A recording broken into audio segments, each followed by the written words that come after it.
मंडळ आहे स्वर साधना भजन मंडळ ठाणे. पण मी पुन्हा एकदा सगळ्यांना विनंती करतो की ऑनलाईनसुद्धा हा जो कार्यक्रम जे लोक बघतायत त्यांनी अगदी आम्हाला मेसेजेस येत आहेत त्याच्या इथे की अगदी नॅशनली इंटरनॅशनली दुबई किंवा बाहेरच्या देशांमधून सुद्धा हा कार्यक्रम बघितला जातोय. तर आपण सुद्धा हा कार्यक्रम शेअर करू शकता कोकण युवा प्रतिष्ठानच्या यूट्यूब चॅनलवरती जाऊन आणि जास्तीत जास्त लोकांपर्यंत ही आपली सेवा हा कार्यक्रम आपण पोहोचवू शकाल. यानंतर पुढील भजन मंडळाला मी विनंती करतो की बाकी सगळे नियम आपल्याला माहिती असतील अशी अपेक्षा करतो. फक्त वेळेसंदर्भातला नियम लक्षात घ्या. तो म्हणजे 20 मिनिटांचा अवधी प्रत्येक भजन मंडळाला देण्यात आलेला आहे.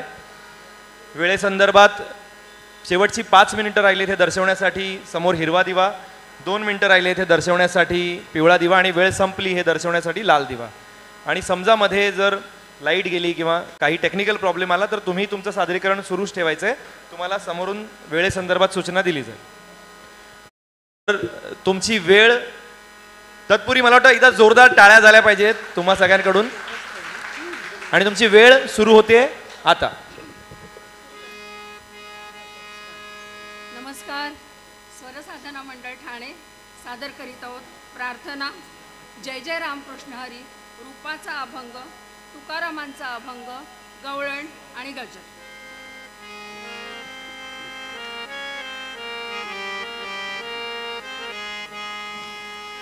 वक्रतुंड महाकाय सूर्यकोटी समप्रभ निर्विघ्नं कुरु मे देव सर्वकार्येषु सर्वदा. गुरुर्ब्रह्मा गुरुर्विष्णु गुरुर्देवो महेश्वरा गुरुर्साक्षात् परब्रह्म तस्मै श्री गुरवे नमः. सर्वमंगलमांगल्ये शिवे सर्वार्थसाधिके शरण्ये त्र्यंबके गौरी नारायणी नमोस्तुते नारायणी नमोस्तुते नारायणी नमोस्तुते. जय जय रामकृष्ण हरी.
जरा अलीकडे ये मला पलीकडे ने पांडुरंगा जरा अलीकडे ये मला पलीकडे ने पांडुरंगा नदी भरली असे चंद्रभागा नदी भरली असे चंद्रभागा जरा अलीकडे ये मला पलीकडे ने पांडुरंगा नदी भरली असे चंद्रभागा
टाळ्या झाल्या पाहिजे स्वरसाधना या भजन मंडळासाठी. आणि हीच मजा आहे भजनोत्सवची की आपण बघत असाल की सकाळपासून जी भजन मंडळं सादरी करतात त्यामध्ये अगदी शाळेत जाणाऱ्या लहान मुलींपासून ते अगदी महिलांपर्यंत ज्येष्ठांपर्यंत सुद्धा या कार्यक्रमामध्ये भाग घेतात. पुन्हा एकदा जोरदार टाळ्या. आणि मी सन्मान तर करणार आहे पण मला कौतुक दामले ताईंचं पण आहे की खूप छान एकदा जोरदार झाड आहेत त्यांच्यासाठी पण झाल्या पाहिजेत. एक दोनच प्रश्न मी तुम्हाला विचारले तर चालेल का तुमच्या परमिशनने? कारण तुम्ही सगळे तर छान आहातच पण जनरली आपल्याकडे बघा तबला किंवा पखवाज म्हणजे बायका वाजवताना दिसत नाहीत. आणि त्यातही म्हणजे मी काही तुम्हाला वय झालं असं म्हणणार नाही पण तरीसुद्धा तुम्ही वाजवताय अजून कधी सुरुवात केलीत आणि शिकलात की थोडंसं आम्हाला दोन सांगाल म्हणजे बाकीच्यांना इन्स्पिरेशन म्हणून. कॉलेजमध्ये असताना शिकत होते पण त्याच्यानंतर लग्न झाल्यानंतर जवळजवळ 12-15 वर्ष काही नाही. मग पुन्हा सुरू केलं. ते थोडं जे हातात आहे तेवढं मेंटेन केलं आहे मी. या बात आहे. जोरदार टाळ्या यार जोरदार टाळ्या एकदा. Thank you so much. मी मराठा हितवर्धक मंडळाचे कार्यकारी सदस्य निलेश सावंत यांना विनंती करतो की त्यांनी स्टेजवर यायचं आहे आणि स्वरसाधना या भजन मंडळाला सन्मानित करायचं आहे. त्याचबरोबर निलेशजी हे आपल्या गणेश मंदिर संस्थानालय आता जे 100 वर्ष पूर्ण झालेली आहेत त्या समितीमध्ये सुद्धा आहेत आणि छान सपोर्ट करतात आम्हाला. त्यामुळे त्यांच्यामुळेच आम्ही असे हे कार्यक्रम राबवू शकतो. निलेश सरांसाठी सुद्धा एकदा जोरदार टाळ्या. आणि सर मी आपल्याला विनंती करतो की आपण या भजन मंडळाला सन्मान चिन्ह देऊन त्यांचा सन्मान करायचा या सगळ्यांनी.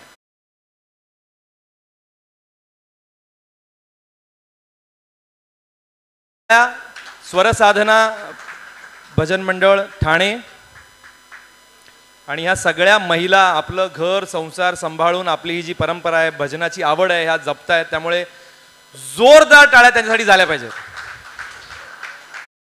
धन्यवाद ताई तुम्ही सगळे लोक आला. Thank you so much. Thank you.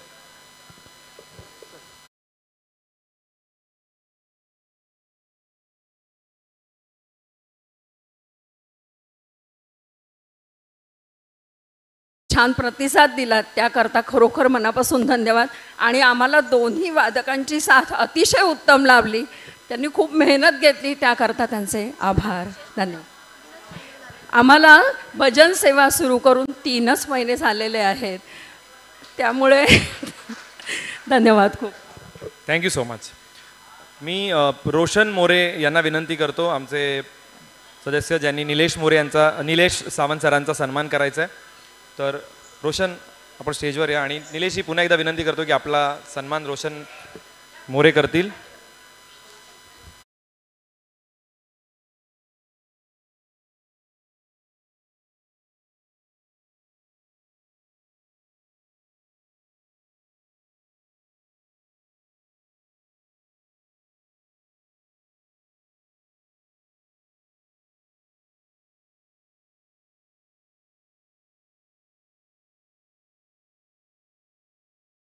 Nileshji यापुढील भजन मंडळ आहे आई भवानी महिला भजन मंडळ डोंबिवली पश्चिम. त्यांना मी विनंती करतो की आपण स्टेजचा ताबा घ्यायचा आहे. मुख्य गायिका संचिता राणे, तबला आणि पखवाजवर आहेत रोहित पाटील सूरज पाटील, चकवा वाजवणार आहेत ऋतुराज सावंत, कोरसमध्ये आहेत मिताली गावडे, भावना म्हारसे, अन्वी गुरव आणि साक्षी साळुंखे. आई भवानी महिला भजन मंडळ. यानंतर अजून एक भजन मंडळाचं सादरीकरण होईल. त्यानंतर आपण जेवणाची विश्रांती म्हणजे लंच ब्रेक घेणार आहोत आणि त्यानंतर पुढील सादरीकरण होणार आहे. आणि तुम्हाला सगळ्यांना मला सांगायला आवडेल की आज संध्याकाळी 6 वाजल्यापासून मंगळागौरीचा कार्यक्रम इथे साजरा होणार आहे. बरीचशी मंडळं त्यातही सहभागी होणार आहेत आणि मुख्य आकर्षण म्हणजे त्या मंगळागौरीच्या कार्यक्रमासाठी